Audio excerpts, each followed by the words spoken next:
In my last video, I talked about if you're a golfer who struggles to compress the irons or early release, which causes all kinds of inconsistencies, we're going to go through the second part of this video of what that looks like at impact with a ground reaction force. Previously, if you haven't watched the video, you can watch it here. But the most important thing is the transitional part in the backswing.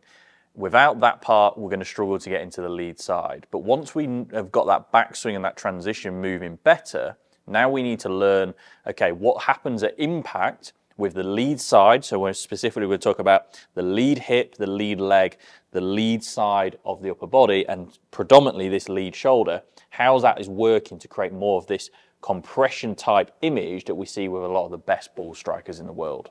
So using the Smart 2 Move force plates, what we're going to specifically look at here is the blue dot. Now the blue dot is a point of application, and where that point of application is in the lead foot is going to play a huge role in how the lead side can create what we class as the vertical force. So the pushing motion that is going to have a big control over this lead arm, the handle on the club, and then as a result, that very much this compression. Now, one thing that people really think about when they do try to create compression is they kind of almost feel like they're creating this motion. The problem is this is an error. This is a principal error, and anyone who's teaching that, beware, because what this is doing is creating a handle push, and that's not where compression actually leads from.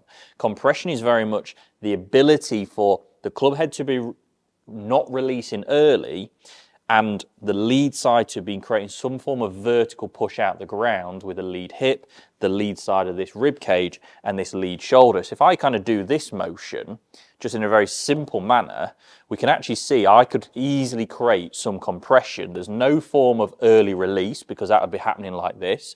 So I'm easily able to create that compression on the ball, and that's so much to do with how I'm moving through this lead side and this lead shoulder.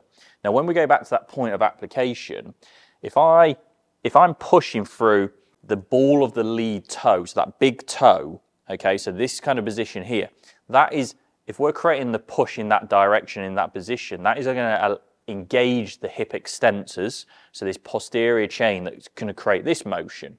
Now, those who kind of are doing more of this position, that point of application is going to get to the outside of the foot, and from here we're going to see a slide, and we're not able to create any form of extension and then rotation. So it's very important, this point of application, where we're pushing, how we're pushing, and obviously in my previous video, if we get those transition right, we are then able to create this big, powerful vertical force rotation and extension to naturally create more compression on the ball. So let's have a look at how we can apply that. So the tool I like to use is something called a force pedal. You might have seen me use this in other videos. Such a great tool, but you can always use a tennis ball, chop it in half to get a similar outcome. Now what I want you to do is place this on the ball of that lead foot, which is that point of application. I'm just going to move that slightly. So that point of application, so important. Now, from here, if we've loaded and recentered properly, and you know how to do that, we want to then obviously, we've got to create that push explosively and powerfully to then create this motion, okay?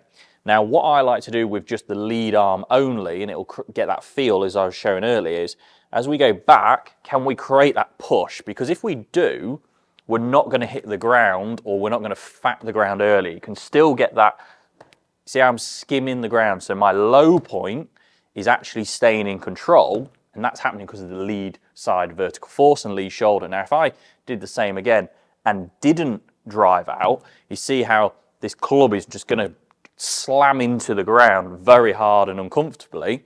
That low point is going to be back, which the low point control has to be in front of the ball if we're going to create any form of compression. So for me, when we're doing this, the rehearsals I want to see kind of we load up, and we really feel that push. We're not driving deep into the ground, but we are creating some pressure and push into that point of application to then try and really drive out the floor.